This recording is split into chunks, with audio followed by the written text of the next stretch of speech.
todo custo simplesmente passar. É como se nós simplesmente quiséssemos deixar de ser adolescente para viver a vida adulta que nos traz liberdade, que nos traz uma certa segurança, é aquela coisa de sair da casa do pai, de ter os próprios bens, né? Mas isso tudo é uma fantasia. Se você não vive o processo e aprende o caminho, passo a passo, você acaba chegando nessa fase e tendo problemas ainda maiores, assim como na vida de solteiro.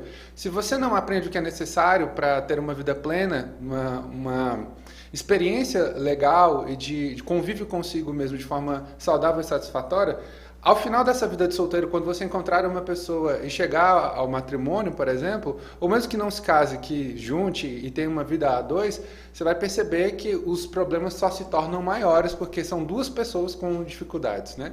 Então, se você não sabe lidar com as suas, você ainda vai ter outra vida para administrar junto à sua.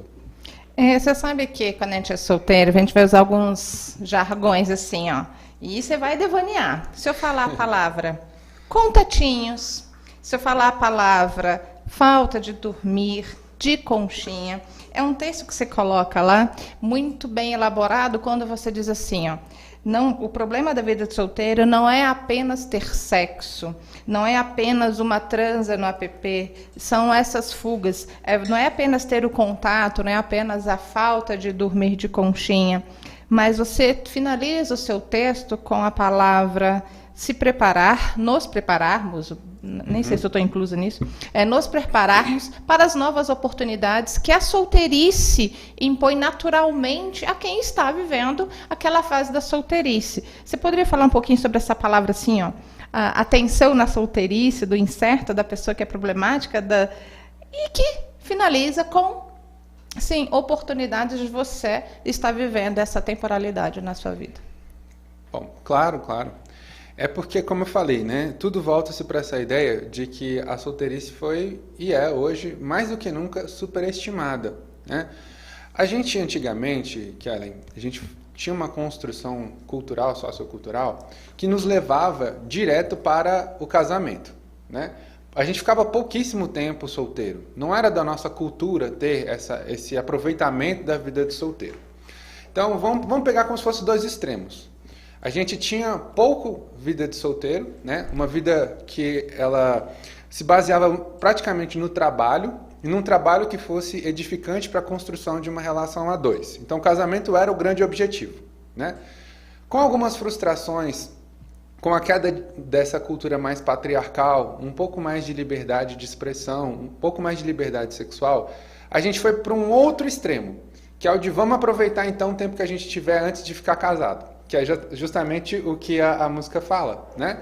Vida de casado é bom, só perde para de solteiro. Então, vamos nessa corrida absurda resolver esse problema que é curtir tudo que a gente não curtiu na nossa vida, porque logo a gente vai entrar num processo de decaimento, né? Um processo decrescente nessa vida de casado, que é um mito, tá? Mas é como é colocado. É como se, por exemplo, a gente tem aquela clássica frase que diz que a gente tem que transar o tanto que a gente quiser antes de casar, porque depois não vai ter sexo, né? A comédia, eu falo isso no programa Contatos, que é um artista, né? E uma pessoa do teatro. E aí a gente brinca no programa lá na rádio, a gente brincou no programa na rádio falando que uma das coisas que a gente mais descaracteriza dentro do teatro é essa ideia de que no sexo, dentro do casamento, acaba se perdendo intensidade, acaba se perdendo um pouco dessa sensação de aventura, da paixão, do envolvimento, quando, na verdade, o casamento é a oportunidade para o aprofundamento desse tipo de relação, né? Gente, você falou que o casamento é aprofundamento, né? E tem umas palavrinhas suas assim interessantes dentro da rádio, em que você fala assim, quando você está solteiro, você se preocupa com a quantidade e não com a qualidade. E você cita muito bem aquelas fases que tinha antigamente, as micaré, que é o negócio, quantas você pegou? Aí eu peguei nessa parte aí, né? Aí eu parei o vídeo e fui direto para o meu filho. Meu filho tem 25 anos. E aí, Diogo? Qual foi o seu recorde? Mãe, essas coisas mãe não pergunta. Mas eu sei que ele viveu. Aí eu quis entrar assim, gente. sair do papel assim, de mãe e tentar ser amiga, e ao mesmo tempo eu mesmo já me corrigi, cara, eu sou mãe, eu não sou amiga, esse papel não me cabe de saber, mas eu sei que isso faz parte desse mundo do adolescente, dos solteiros, na quantidade e qualidade. Eles ainda fazem isso até hoje? Quantidade é melhor do que Vamos lá. qualidade? Como a gente está falando de um mundo que vem dessa origem patriarcal, é muito natural que sim, a quantidade ainda seja uma variável muito importante, né? Porque no mundo machista, quantas mulheres você pegou numa festa faz toda a diferença, né? Isso, inclusive, tem uma relação com o quão viril você é, com quão másculo você consegue ser dentro dessa cultura que é bastante retrógrada que a gente tem na nossa sociedade. Então, sim, e o mais preocupante, Kelly, o mais interessante também, é que esse processo foi ficando cada vez mais precoce. Os adolescentes ficaram cada vez mais preocupados com isso mais cedo. Então, acaba se tornando quase uma meta dentro do processo do desenvolvimento da adolescência, da maturação sexual, essa necessidade de ter vários parceiros para se testar, mas não de uma forma positiva. Não com a consciência de que nós temos que aprender, temos que nos aprimorar para ter uma vida sexual mais saudável. E sim, justamente por essa questão de competição, de validação dentro dos grupos sociais que nos cabem. E isso, o que é o grande agravante, é que não é superado na adolescência e vai para a vida adulta. Então você vê um monte de gente, principalmente homem divorciado acima de 40 anos, que é como a sociedade trata, né? Que estão tentando viver uma adolescência retrógrada, né, em retardatária. Por quê? Porque não superou, não teve um bom desenvolvimento, um entendimento da função desse papel de ter várias parceiras ou vários parceiros na adolescência, para chegar a essa vida adulta e casado ou posterior ao casamento com qualidade no sexo e não com quantidade. Gente, a gente vai aqui para as participações no YouTube. Celso Mil, boa noite, Kelly. Boa noite, Celso. Ele é o nosso cameraman, que hoje nós estamos sendo substituído pelo L. Caso. Boa noite, estamos aqui de olho neste programa maravilhoso. Eu não enxergo. De ideias positivas, sucesso a você. Obrigado, Celso. A TV Cortes, boa noite, Kelly. Estamos aqui de olho no programa. É a mesma coisa, né? Aí vem o Marlin. Gente, eu não consigo enxergar dessa distância direito. Marlene, boa noite. Kelly, estamos aqui de olho nesse programa. Martins? Tá bom, desce mais um pouquinho. Mona Lisa Paiva falou assim, o grande guru. Eu vou falar uma coisa para você. Não tem como não dar outro codinome para o Hudson Oliveira. Não tem como colocar outro vocativo para ele, que ele realmente... Ele traz o sexo com esse olhar da psicoterapia. Eu adoro o trabalho dele. E quando você começa a escutar uma live dele, um trabalho dele lá na rádio, você não consegue parar. Vá por mim, pode conhecer. Mais um pouquinho é Cláudia Gardeni, é um programa fantástico que aborda um assunto... Pouco falado. Pouco falado. A idade já está entregando. Agora eu acho que eu vou ter que fazer aquele óculos bifocal, né? Então, vamos lá. Seguindo aqui. Assim, você falou que quantidade é status, né? Você já falou também sobre isso. Você já deu spoiler sobre a minha pergunta. Tá bom. Vamos lá. Falar um pouquinho sobre a vida de casado. No seu material lá, Hudson, você começou com a palavra sobre submissão feminina e o entendimento, o quanto isso, se trazer esse entendimento de forma errada, pode levar isso para a vida de casado. O que a gente pode começar a falar sobre sexo na vida de casado? Então, se de um lado a gente tem esse princípio de realidade, de liberdade na vida do solteiro, na de casado a gente tem o oposto, né? Que é uma sensação de cárcere, que não começa, obviamente, nos primeiros momentos de um casamento. Mas como nós temos essa construção sociocultural voltada para essa prisão, para esse fechamento das vidas individuais, a sensação que se tem com o passar do tempo é cada vez mais uma castração, uma interdição das vontades e dos interesses desses indivíduos, né? Quando eu falo indivíduos é porque todos nós, embora sejamos casados, tenhamos um relacionamento, a gente não deixa de ter a nossa individualidade. O problema é que o casamento, como nós tratamos hoje, ele tira essa individualidade, principalmente por conta dessa cultura machista e patriarcal que a gente vem falando e é necessário falar. Por quê? Porque a mulher que já vem numa construção de submissão, é como se ela fosse preparada para atingir o ápice dessa submissão no casamento, onde ela vai se entregar para um homem que é dominante, que tem essa postura dominadora, né, e vai se colocar à disposição dos interesses desse parceiro. Então, você tem uma castração, você tem uma diminuição das expectativas e dos interesses femininos, né, em detrimento de um aumento do potencial do desenvolvimento, inclusive sexual masculino. Infelizmente, o que a gente tem dentro dessa relação do casamento, como nós estamos falando, é como se a mulher fosse preparada para se entregar a um homem e esse homem se realizasse enquanto homem no momento em que tivesse essa parceira na sua cama. Olha só, eu fui fazer minhas pesquisas, que eu também faço meu dever de casa, tá, gente? Eu vou lá e pesquiso o material. Aí eu vou citar, você nem sabe disso, tá? Vou citar aqui algumas temáticas e você vai dissertar. Aí quando você é assim, sempre com números, né? As 8 dicas, as 8 dificuldades, as 7, as 6, enfim, aí eu fui caçando e fui montando aqui o meu portfólio. Vou te pegar coisa sobre pessoas casadas. Uma das dificuldades do sexo no casamento. Preguiça. O que você pode falar pra gente sobre isso? A gente já falou na rádio, inclusive, que há um desgaste, que muitos divorciados se sentem aliviados de sair de um casamento, porque há justamente um processo de construção de rotina que vai se desgastando por conta dos desafios, principalmente quando chegam os filhos, né? Por conta da quantidade de atividades, de ocupações e preocupações que esse casal tem. Se não forem partilhadas, gente, o matrimônio, o casamento, a relação do casamento foi feita para ser partilhada. Se há sobrecarga de algum dos lados, acaba sendo pior para os dois, né?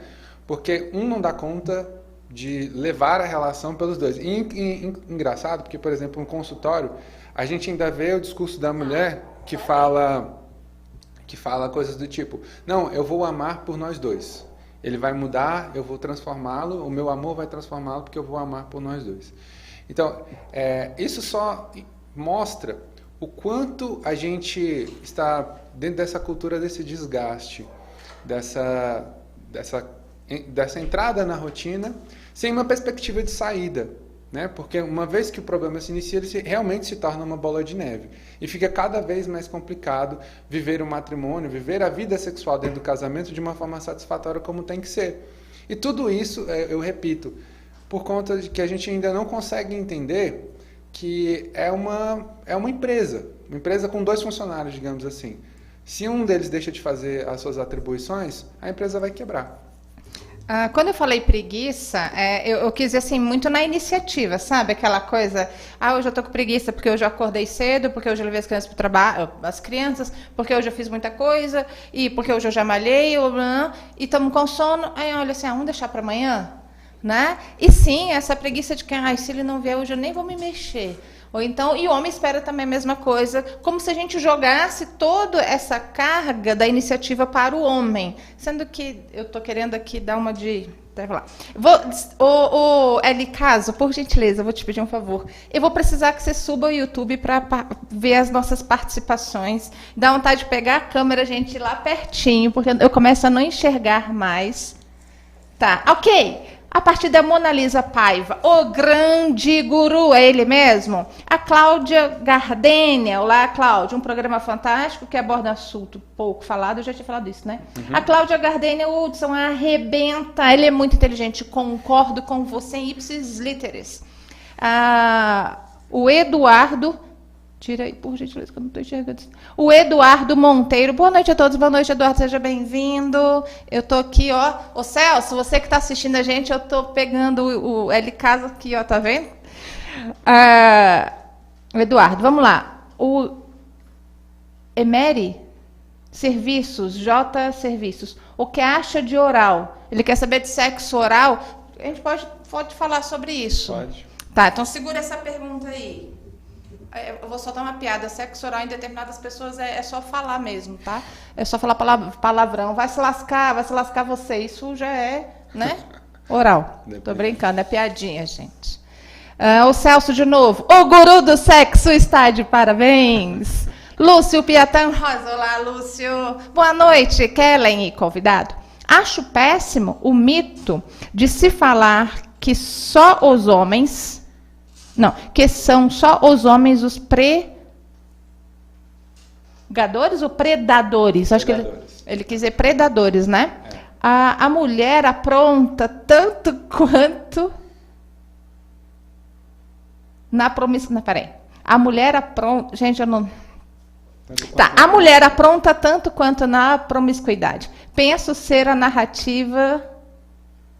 Uma narrativa a ser quebrada. Beleza, eu vou deixar tu para ler, então. Lê ali da Mona Lisa. Tu... Vai lá, Hudson. Ixi, agora... Se casamento fosse bom, Deus tinha casado. Ixi. Mas vamos lá, se é para falar sobre isso, deixa que eu defendo. É o mandamento de Deus, e de crescer e multiplicar-vos. Então, quer dizer, é bíblico. Aí eu estou defendendo, ó. Lunelli Ribeiro, preguiça, sim, acho que a gente comentou, né? É a preguiça mesmo de você tomar a iniciativa, era com esse olhar que eu estava falando sobre a preguiça. Eu tive uma participação da Cláudia Gardênia, Hudson. Hudson é muito conhecedor do assunto. Ouvir ele falar é muito enriquecedor. Aprendo muito com esse profissional espetacular e bem inovador. Tem um vocabulário esclarecedor, culto de forma... eu não consigo chegar. E domina o tema. Eu domino o tema. Então tá, a gente parou ali pra gente ir. Vamos lá. A gente está falando sobre sexo na vida de solteiro, sexo na vida de casado e sexo na vida de divorciado. Teve uma pergunta ali que eu esqueci o nome da pessoa, Henrique, não sei. Ele falou assim, e oral? Cabe para os três? Como é que é isso? Como é que... eu acho que ele quer dizer sexo oral. Como é que funciona isso? Você pode falar um pouquinho pra gente? O sexo oral em que momento? No casamento? Vale só tem sexo oral no casamento? Então vamos lá. O sexo oral ele é um fundamento do sexo, né? Ele também é sexo, diferentemente do que muita gente acredita, que ele é só uma preliminar. Não, ele também é sexo. E ele já coloca o corpo em preparação para poder ter atividade sexual, mas não apenas como uma preliminar. Ele já libera hormônios, já tem um potencial orgástico, já faz os dois parceiros chegarem ao orgasmo. Ele é bastante negligenciado, principalmente no casamento. Eu ia dizer, principalmente pelos homens. Pelos homens, porque né, eu já escutei muitas vezes, não só na minha vida pessoal, mas no consultório, que o parceiro não faz sexo oral. Não, peraí, deixa eu finge que eu tô falando com você. Não é não fazer. Homens, gente, eu vou dizer uma coisa para vocês. Eu acho que tem que ter, vocês têm que procurar tutorial no YouTube como fazer. Né? Eu acho que cabe para os dois gêneros, né? Tá aí minha contribuição, só para rir. Existem livros sobre isso, existem vídeos, tem profissionais, né, que falam sobre isso de forma aberta. Enfim, não há desculpa. A questão, então, dentro do casamento é que o sexo oral vai sendo abandonado, porque ele quando é visto como preliminar, acaba criando a sensação de que a relação, para que haja sexo oral, tem que ser longa, tem que passar dos 30 minutos, tem que passar de 1 hora. E o casal, em geral, não tem esse tempo, não quer despender, né, esse tempo todo para que haja dedicação a essa atividade sexual. É uma escolha, mas assim, uma coisa que eu falei muito na rádio durante esses 3 programas é que é um exercício, gente. É um exercício. A gente namora para poder aprender, aprender inclusive a administrar a falta, administrar esses momentos de quando cai a libido, porque um dos problemas da gente casar sem uma maturação sexual satisfatória é de que a gente vai levar esses problemas, como eu falei, como uma bola de neve na hora do casamento. Então a gente não vai saber quando o nosso parceiro ou parceira estiver viajando, quando não estiver bem, quando estiver com problemas entre os dois e não sabe resolver, né? Isso tudo vai influenciar o sexo, a relação sexual. E é importante que a gente aprenda a lidar com isso paulatinamente ao longo do desenvolvimento desse relacionamento, para que quando chegarmos no casamento tenhamos a condição de conduzir isso sem que haja grandes perdas, né? Então, só para fechar, o sexo oral é uma ferramenta muito importante e ela é bastante negligenciada porque em algum momento a gente perde esse aprendizado, perde a oportunidade de desenvolver ferramentas para ter um sexo mais satisfatório e que condiza com a vontade dos dois. Lembrando que eu comecei falando sobre alguns 7 dicas, ou então 7, não é dicas, desculpa, 7 coisas que dificultam a vida de casado, o sexo na vida de casado. E eu falei coisas. Eu falei a primeira, a preguiça, né, do tomar iniciativa. Aí eu vou falar 2 e você destrincha, tá? Tá bom. A chamada rotina no casamento e também a parte, assim, dos cuidados e na vaidade em que você tem. Que você vê que uma das primeiras coisas que você vê quando um casal separa, um deles vai para academia, vai malhar, vai emagrecer, vai se cuidar, vai fazer alguma coisa em termos estéticos. Então, vamos lá. Eu falei 3 já. Você quer casar, toma cuidado com a preguiça, toma cuidado com a rotina e vamos se cuidar da vaidade do corpo. Fala um pouquinho sobre isso na vida de casado. Então, no início do programa aqui falei aqui sobre a importância de entender a preparação para o casamento. A ideia de que o casamento é uma prisão, como a gente já tinha falado, é muito complicada e ela tem efeitos muito drásticos, muito graves na hora do desenvolvimento de uma relação a 2. Por quê? Ao colocar a relação, o sexo, como um cárcere não é divertido, um cárcere não é legal, um cárcere não é um espaço de desenvolvimento, um cárcere não é um espaço de usufruto, né? Enfim, na verdade, esse cárcere é o contrário de tudo isso.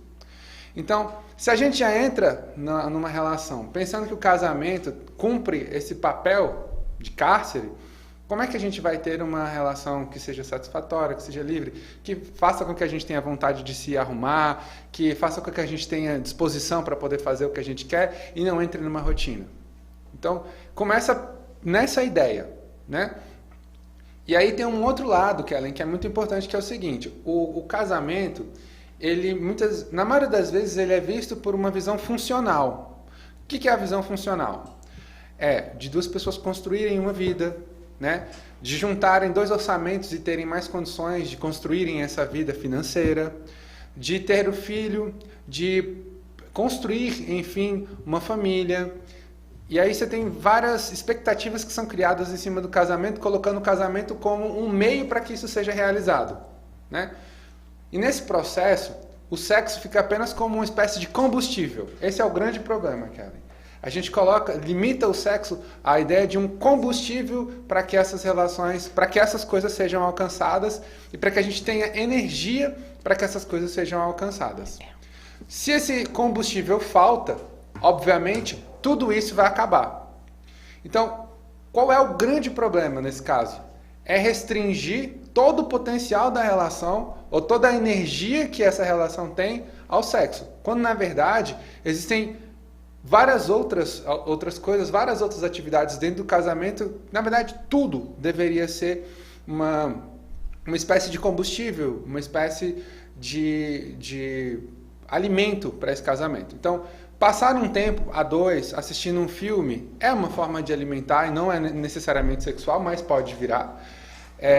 Passar um tempo com o filho também é uma forma de tornar o casamento algo mais interessante, né? E manter essa energia circulando. Então, no momento que você entende, eu falo como terapeuta, no momento que você entende o casamento como uma máquina, né, que depende de várias engrenagens e que essas engrenagens precisam de manutenção e que elas precisam estar funcionando bem, aí você começa a entender que o sexo não pode ser o único recurso, porque se ele for, ele vai ser sobrecarregado, ele obviamente vai se esgotar e aí tudo vai parar de funcionar.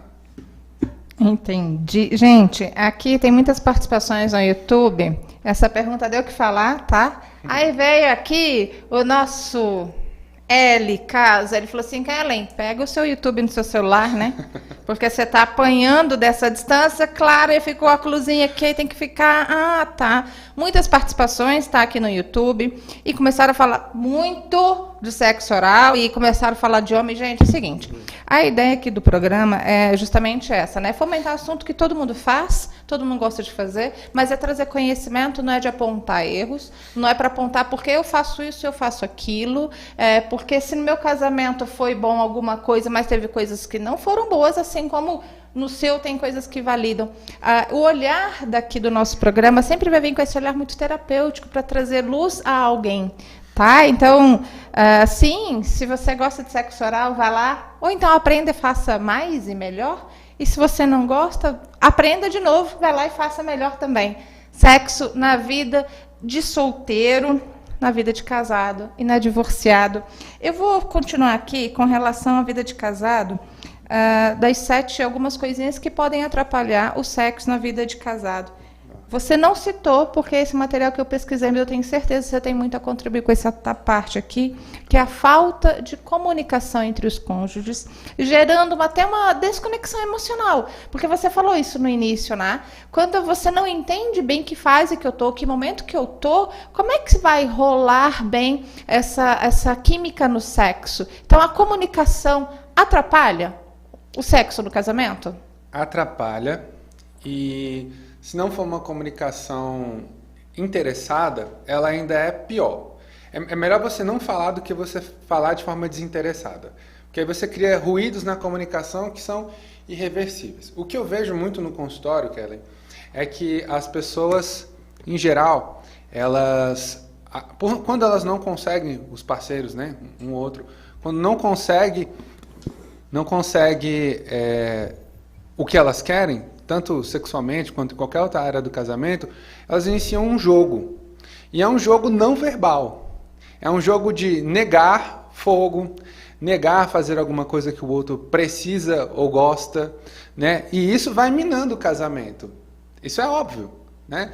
Então, por exemplo, se a minha esposa, meu esposo, enfim, não tá chegando do trabalho e não está querendo transar.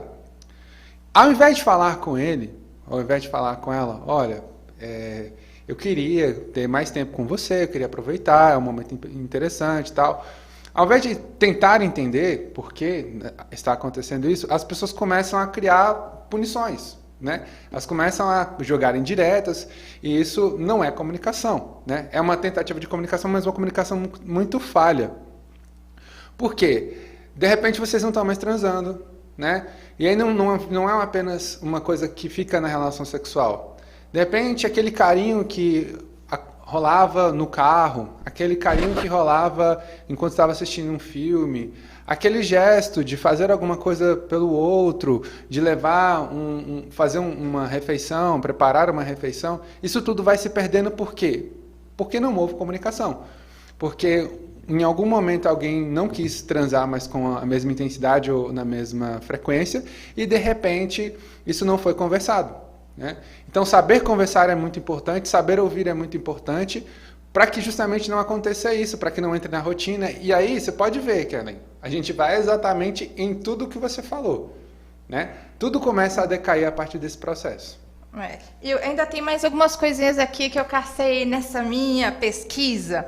Gente, de verdade, palavras positivas e palavras negativas. Aí vem aquele famoso jargão assim, ó. A mulher é um fogão a lenha, o homem é um fogão que vai lá, ligou. Elétrico mesmo, né? Então, as palavras positivas e as palavras negativas, sim, já é um pré-aquecimento, um esfriamento. Se você começa a falar, você tá chato hoje. Então, esse poder que nós temos dentro do casamento de esfriar ou de aquecer. Palavras positivas e negativas, eu acho que eu já falei. Poxa vida, contribui alguma coisa aí. Bom, isso é muito interessante, porque dependendo do que a gente traz como estímulo, a gente vai ter uma determinada resposta. Isso é comportamento. Então, é porque existem algumas posturas, que são meio passivo-agressivas, né? Ao invés de falar assim, nossa, você já esteve mais bonita, que é o que em geral acontece, né? A gente tem várias outras formas de expressar Na verdade, é porque são tantas as possibilidades e isso acaba sendo tão engraçado. Você não precisa denegrir, você não precisa acabar com a imagem ou dizer para a pessoa que ela não está bem porque ela não está como você gostaria que estivesse, né? Você pode simplesmente falar, olha só, quando você está com o cabelo de tal forma, essa é uma possibilidade, você fica muito bonita. O simples fato de você falar, quando você está de tal forma, você fica mais interessante, mais atraente, já é um combustível. Você não precisa falar que a pessoa está mal, entende? Então depende muito da forma como você fala. E aí existem essas palavras essas construções que têm um tom de incentivo, de estímulo, né? E outras que às vezes a gente acha que está sendo de estímulo e acaba sendo degradante. Então a gente tem que tomar muito cuidado com a forma como a gente fala. Eu tenho mais uma aqui, que é um desafio eu sei que você não tem, mas eu já tive, quer dizer, eu ainda tenho filhos. Gente, vou falar uma coisa para você. Você tem filho? Não põe. Eu mesmo já estou dizendo. Não precisa nem ser terapeuta, nem precisa ser sexólogo. Mas, por favor, não põe seu bebê no meio de você e do seu marido. Porque depois a criança vai querer ficar com você e ele vai acreditar que ele é bom. Estou falando, já dei um pequeno spoiler, mas é com você agora, doutor. Filhos, dormir na cama da mamãe e do papai. Disserte, enquanto fica... Como é que fica o sexo no casamento quando a criança está ali no meio? Tá, vamos lá. Vou tentar falar isso de uma forma breve, utilizando a psicanálise, que é uma vertente que faz bastante sentido na hora de comentar esse tipo de assunto. Bom, o filho, quando ele nasce, ele é uma extensão da mãe. Claro, não só pelo cordão umbilical, mas porque ele viveu dentro dessa mãe e esse organismo, a temperatura, o cheiro da mãe é algo... talvez a única coisa que ele conheça nesse primeiro... Talvez não, é a única coisa que de fato ele conhece. Então, há uma tendência natural a esse apego, né? A gente costuma dizer que demora um tempo até que o pai entre nesse processo e comece a ter uma participação de fato ativa, que não seja apenas de suporte, né? Então, para que haja o que a gente chama de individuação, a separação do bebê conseguir entender que ele não é a própria mãe, né? Leva um tempo, são alguns processos. E quando você coloca o bebê entre você e seu marido, por exemplo, você acaba quebrando um pouco esse processo. Você acaba, às vezes, retardando um pouco esse processo. É interessante que o bebê entenda que o pai é uma pessoa, que a mãe é outra pessoa, e ao longo do desenvolvimento dele que pai e mãe têm um tipo de relação que filho e mãe, filho e pai não podem ter. Eu não vou nem entrar muito na questão do complexo de Édipo, que seria o que chegaria bem nessa questão, mas assim, é só para a gente entender que isso tem prejuízos muito graves no desenvolvimento dessa criança. Eu já cheguei, no consultório, já teve um caso de um filho de 11 anos que dormia com a mãe. Então, isso é... Peraí, a mãe era casada ou a mãe era solteira? Casada. Tá. Peraí, você falou a mãe casada... E o filho dormia com a... Há 11 anos? Não. O filho com 11 anos dormindo com a mãe casada. Então, por 11 anos ele fica dormindo lá? Não por 11 anos, porque não é todo dia, né? Tá, ok, entendi. Vez ou outra, esse comportamento é reforçado. E isso tem prejuízos muito sérios para a psique do desenvolvimento principalmente dessa criança, porque é necessário que ele entenda que existem limites, né? O que a gente chama de complexo de Édipo é um interdito, geralmente, do pai, né? Para mostrar que o filho não pode ter um tipo de relação que o pai tem com a mãe, né? Então é muito importante que esses limites sejam estabelecidos. Isso estou falando só na ótica da psicanálise, mas ainda existe uma outra ótica que é a de estabelecer limites e regras para que essa criança se desenvolva e que esse casal tenha liberdade. Eu vou adentrar também, como a gente está falando aqui de dormir com filhos, vamos lá. Quando você falou o exemplo aí da sua paciente, eu até imaginei que poderia ser, por exemplo, uma pessoa hoje, mãe solteira ou pai solteiro. Como é que fica essa relação da criança dormir para que ele possa desenvolver uma sexualidade sadia? Porque você, mãe solteira, você vai lá ficar dormindo com o seu filho. E aí, como é que fica isso? Como é que você vai desenvolver bem essa sua sexualidade? Tanto sua e, de repente, vai respingar lá no seu filho? Olha só, Kelly, num processo de desenvolvimento que é natural de todos nós, o nosso objetivo maior, vivendo em sociedade, é construir autonomia. Então, é importante entender que existem espaços nos quais a gente tem uma atuação diferente, né? Isso vai modificar a forma como você vai se comportar no seu trabalho, com seus amigos, com a sua esposa, com o seu companheiro, enfim. Isso tudo vem dessa aprendizagem que a gente tem com os nossos pais. Se os limites, como eu falei, dos limites e regras, né? Se as situações se a gente não conseguir enxergar limites, a gente não vai entender que existem campos em que a gente não pode atuar, existem coisas que a gente não pode fazer, né? Se a gente não entende regras, a gente também não vai conseguir desenvolver um comportamento social de forma satisfatória. Então, na relação, por exemplo, de pais e mãe solteiro, primeiro, a gente tem que deixar clara a ideia de pai e mãe, né? Pai e mãe, porque essa proximidade, inclusive física, tira um pouco dessa relação hierárquica que é importante para o desenvolvimento, né? A partir do momento que eu durmo com a minha mãe, ela não é tanto uma autoridade mais. Nós estamos no mesmo lugar. Nós estamos no mesmo lugar e por um período de tempo equivalente a mais ou menos 1/3 do dia. Ei, gente, a temática é grande, hein? Você mexer sexo, filho, sexo... Vamos lá. A gente falou um pouquinho sobre a vida de solteiro, um pouquinho da vida de casado. É porque na vida de casado, gente, querendo ou não, eu acho que você tem duas pessoas que precisam se resolver juntas. Quando você tá, tá imaginando que a vida de solteiro, você tá ali para se resolver, e na divorciado até você engatar também. Na vida de casado, você já tá ali com o sexo pronto. Então, sim, eu acho que é por isso que a gente acaba tendo um olhar mais diferenciado e até um olhar mais cuidadoso, fraterno, com a vida de casado, porque ele já está pronto, a situação já está ali podendo ser vivida. Vamos lá, falar um pouquinho sobre sexo para quem é divorciado. Como é que é isso? Peraí, eu queria fazer uma pergunta muito legal. Pode voltar. Apesar que eu acho que ela cabe para qualquer situação, para quem está solteiro.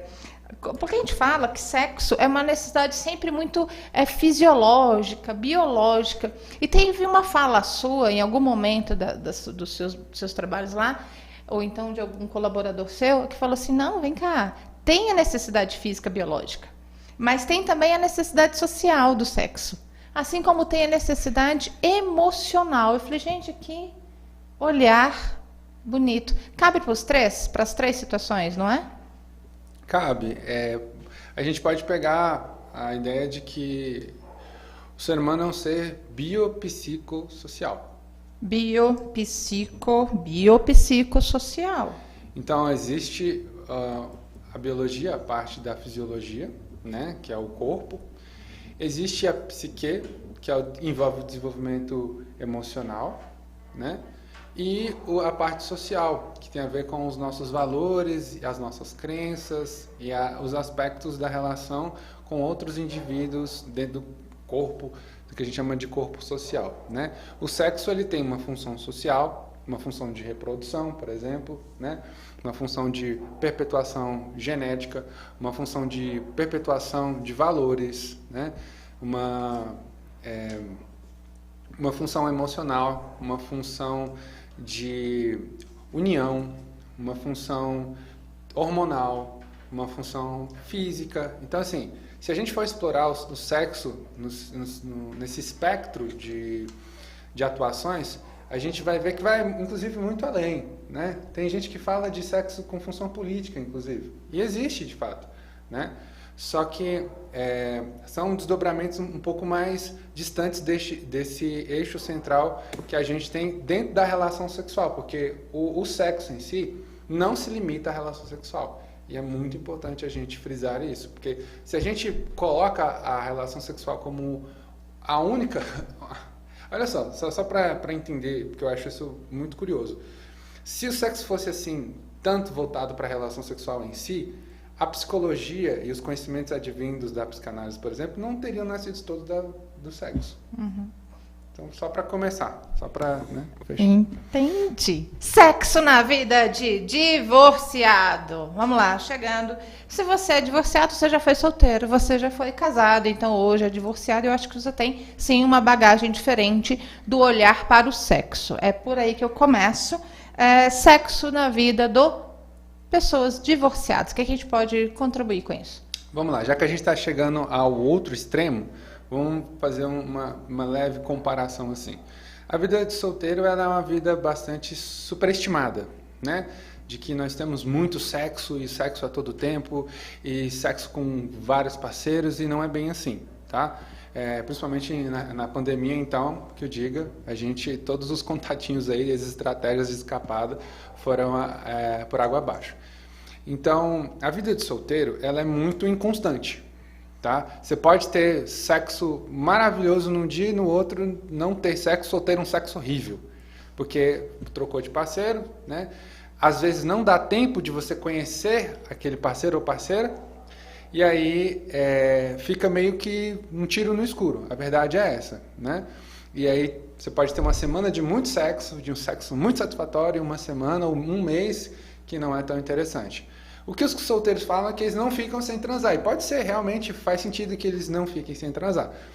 O que entra em jogo é a quantidade e o esforço que envolve essas transas, né? Porque ter uma pessoa diferente na sua cama todo dia, ou pelo menos uma vez por semana, que seja, despende um certo esforço, um certo gasto de energia, que se a gente for comparar com a vida de casal, já não é mais tão interessante, não compensa tanto. Porque a vida de casal, ela tende a ser mais harmoniosa, você conhece a pessoa, você obviamente tem sexo com mais frequência, porque pelo menos no início dessa vida de casal, antes de ter filhos, você pode transar todos os dias, se você quiser. É óbvio que vai haver um decaimento ao longo do processo, mas é um sexo de qualidade, é um sexo progressivo, porque ele tende a ficar melhor com o passar do tempo, né? As pessoas vão se conhecendo. Por mais que a frequência vá se dilatando com o passar do tempo, a duração às vezes é maior, né? O preparo, que é o que faz toda a diferença para esse sexo, é muito mais interessante. É diferente É interessante a adrenalina do solteiro, de sair a qualquer hora e transar com alguém, ir num motel ou em algum lugar inusitado e transar. É interessante. Mas isso cansa todos os dias, né? Isso cansa com o passar do tempo. A vida de casado, por exemplo, reserva uma peculiaridade interessante, que é o de mandar os filhos para casa dos avós, ou deixar com uma babá, coisa do tipo, e ter um dia especial voltado para aquele sexo de qualidade. E aí entra o que eu falei, Kelly. Não é o sexo, por simplesmente. É aquele café da manhã bem servido, com uma mesa bonita, uma decoração legal. E aí o sexo, ele não é mais o sexo, ele é um evento. Né? Então é importante isso. E aí passando para o outro lado, digamos que essa relação não deu certo. Você já carrega uma bagagem muito interessante. De tudo que você gosta e tudo que você não gosta, principalmente. Né? Você vai conseguir se experimentar numa outra pessoa, caso venha a se relacionar, de uma forma muito mais natural, muito mais interessante, não vai se cobrar tanto, não vai cobrar tanto da outra pessoa, o sexo vai fluir naturalmente, não vai precisar ter aquela pressa do primeiro encontro, segundo, terceiro encontro, vocês não estão com essa...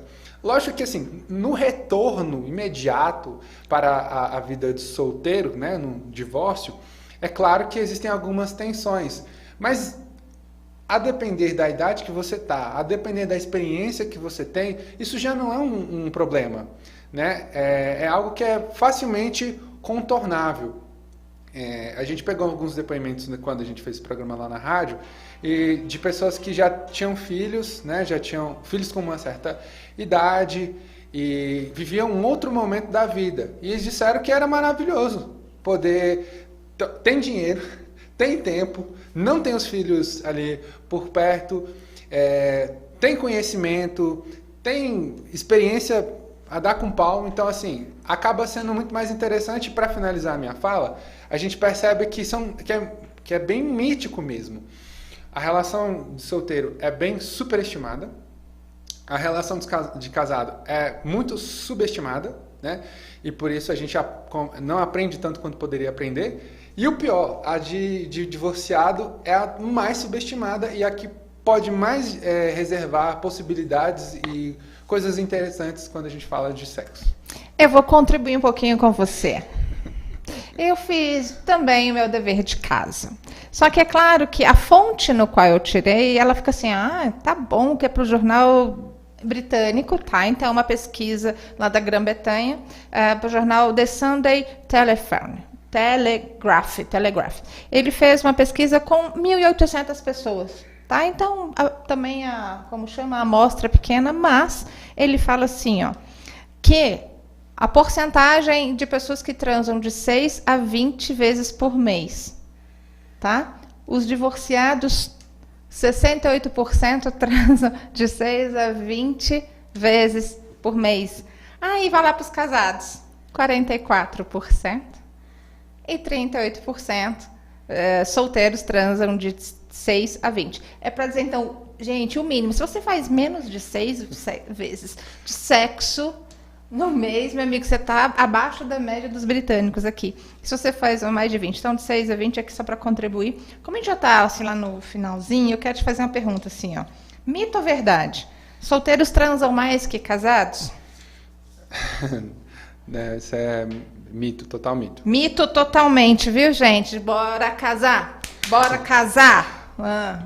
Vida mito. De solteiro é bom só participar de casado. Vamos lá. Me dê um pró e um contra. A parte boa de ser solteiro, a parte boa de ser casado e uma parte boa. Tudo em relação ao sexo, tá? Tá, parte boa, casado, solteiro, casado, divorciado. E a parte desafiante de ser solteiro, casado e divorciado no sexo. Parte boa primeiro. A parte melhor de ser solteiro são as possibilidades, né? É aquele universo aberto para que você se experimente. Se você tiver consciência disso e não levar a vida de solteiro, né, como a maré, você vai ter muita possibilidade de aprendizado e vai se experimentar de uma forma satisfatória para chegar numa relação, quando você for casar, e ter uma segurança e ter mais naturalidade nessa relação. Então, essa possibilidade de aprender sem amarras, sem grandes problemas, é o mais interessante, né? Parte boa do sexo na vida de casado. Na vida de casado, eu vou levar para o lado do aprofundamento dessa relação sexual. Aí eu vou te eu vou te atropelar, já atropelando. Eu adorei a sua fala quando o sexo é um evento. De verdade, gente, o sexo na vida de casado, ele passa a ser um evento porque você mistura todos os sensores, né? Toda a parte sensorial, né? Você vai colocar uma boa música. Você vai para um local legal, gente. A melhor coisa que tem que se casar, você vai levar para um local legal sua esposinha. Você vai beber um drink daqueles. Vai. Ou seja, o sexo já está acontecendo sem antes ter a cópula. Desculpa, eu te atropelei total. Não, mas é exatamente isso. É porque é convivência, vendo? Eu já entendi ele, gente. Isso é convivência. Então, sim, o sexo ele é prazeroso porque ele tem o epílogo e o prólogo, porque depois você deita lá de conchinha e você vai deitar mesmo, você vai dormir. Tem outra parte boa da vida de casado ou eu já falei tudo? Eu levaria para esse lado do aprofundamento da relação sexual, da intimidade, que é algo que não dá para fazer muito na vida de solteiro, né? Então, é a oportunidade. O casamento é a oportunidade para fazer isso e, inclusive, para conciliar o sexo com outras coisas da vida. Tá? Porque esse é um aprendizado muito importante que as pessoas esquecem. Utiliza, como eu falei, o sexo como uma espécie de combustível e as outras coisas acabam sendo mais importantes. Na verdade, às vezes o sexo tem até mais importância do que outras coisas. Então é importante a gente saber em que momento o sexo é mais importante, em que momento cuidar do filho é mais importante, em que momento parar e sentar e discutir uma relação é mais importante, em que momento fazer uma viagem em família é mais importante. Então, isso tudo tem que ser observado, né? E o sexo não pode ficar sendo um encaixe, é isso que eu estou querendo falar, tá? Estamos ficando mal, não temos mais energia, não somos mais o casal que éramos, vamos fazer de tudo para o sexo voltar. Não é assim, tá? O sexo não é isso. O sexo é uma energia que precisa fluir, está em constante movimento, permeando todas as outras relações. Parte boa do sexo na vida de divorciado. Bom, é justamente o desapego, né? O desapego já que nós tínhamos uma certa preocupação com desenvolvimento, aprendizagem, é a hora do deleite. É a hora de simplesmente aproveitar. Se quiser ter mais de um parceiro, ter outro parceiro. Se quiser viver experiências mais ousadas, viva experiências mais ousadas. É como eu falei, você vai ter dinheiro, você vai ter tempo, você não vai ter mais a obrigação de cuidar, de criar os seus filhos, né? Dependendo, porque a gente está falando da vida de divorciado 40 anos para frente, em geral, né? Então, entendi. Parte chata do sexo em cada etapa aí de vida. Então tá, na vida de solteiro, a gente tem alguns medos, né, com os quais a gente não está preparado para lidar. Tem a questão de gravidade, pegar uma doença. Essa parte é muito chata dentro da vida de solteiro, né? No casamento você já não tem isso, tem a segurança. Em todo caso, se você não tiver desenvolvido aquela habilidade de conciliar atividades, de entender os momentos em que o sexo é mais importante ou menos importante, você vai ter sérios problemas, né? E se você não se resolveu bem na vida de solteiro com a sua própria individualidade, vai levar isso para o casamento e vai se tornar pior. Então, essa seria uma perda considerável da vida de casado. E na vida de divorciado, o grande problema é você querer você tratar as próximas relações como superação dos seus traumas. Como se a sua relação não foi satisfatória, né? Obviamente você se divorciou, e aí o seu objetivo de vida agora é ter uma relação que seja superior à sua relação anterior. Isso é óbvio, que você quer uma relação melhor, mas não pode, se você tiver essa relação como parâmetro, você não vai conseguir viver a sua vida sexual de forma feliz e integral. Gente, a gente está aqui com o Hudson Oliveira, ele que é hipnoterapeuta, ele que a gente chama de sexólogo porque, sim, é uma pessoa que entende da terapia entende do sexo com um olhar terapêutico. Então, nessas considerações finais, Hudson, passa o seu Instagram, seu Pix, RG, CEP, fique à vontade, agora é com você. Tá bom. Gente, mais uma vez eu fico muito feliz de estar aqui, de poder dar essa contribuição, de falar de sexo dessa forma diferente, que é uma proposta que eu tive desde o início, né? Não focando pura e simplesmente na performance, mas sim nos grandes problemas que nós temos e com os quais a gente tem dificuldade de lidar e às vezes dificuldade de encontrar um profissional que saiba falar, né? E com quem a gente possa se abrir em relação a isso. Eu sou esse profissional, né? Faço questão de estar aqui mostrando os trabalhos, enriquecendo a experiência de vocês com tudo que a gente pesquisa e traz lá da rádio, traz aqui na TVN. Então, se você gosta do meu trabalho, se você acha que o que eu falei aqui fez sentido para você, mudou alguma coisa na sua experiência ou em algo que você vai falar com seu amigo, com sua amiga, enfim, com um parente, segue lá meu Instagram, @terapeutaescritor. E hoje eu fiquei muito feliz lá na rádio, eu comentei, as pessoas estão me procurando, embora elas não façam necessariamente uma sessão comigo, uma conversa que elas têm comigo, uma orientação que elas têm, uma chamada, uma indicação de livro, já tem feito toda a diferença, tá? Então não perca a oportunidade de ter contato com alguém que conhece sobre o assunto e que pode te ajudar. Então eu me coloco à disposição como essa pessoa que vai te ajudar e espero que você usufrua disso, porque eu estou disposto a construir essa relação com você. Eu também. Então, o Hudson Oliveira está toda a última quinta-feira do mês. Sim, eu compro o trabalho dele pela entrega e por conteúdo. Por entrega e por conteúdo. Uma das falas iniciais, quando a gente foi ter essa parceria, eu falei, nossa, sexo é autoconhecimento. E acho que é o tempo inteiro que você tem que olhar muito mais para si do que apontar o dedo para o seu parceiro, para a sua namorada, para o seu esposo, para a sua esposa, é trazer esse olhar para você. Né? Meu nome é Kellen Rodrigues, eu sou apresentadora do programa Gestão Inteligente. Esse programa vai ao ar para o Rio de Janeiro, Minas Gerais, Espírito Santo e aqui Anápolis, Goiás. Pode chamar a gente para dar palestra juntos, a gente conversar, porque eu sou da área de gestão de pessoas e RH, e eu vou finalizar aqui com uma frase que foi preciso 5 homens para montar a letra dessa música do Wesley Safadão, a música que ele canta. Sonhei que estava me casando, acordei no desespero, vida de casada é boa, só perde para de solteiro. Mas diz para mim, você que é solteiro, quer casar, não quer? Quer casar. Divorciado, quer voltar a casar de novo, não quer? Porque vida de casada é boa. Gente, até a próxima quinta. Um grande abraço. Fui. Beijo. Tchau, tchau. Tchau, tchau.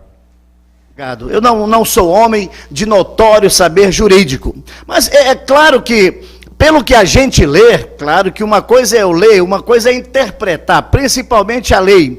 A pessoa, quando é leiga, quando ela não tem saber jurídico, ela pode pensar uma coisa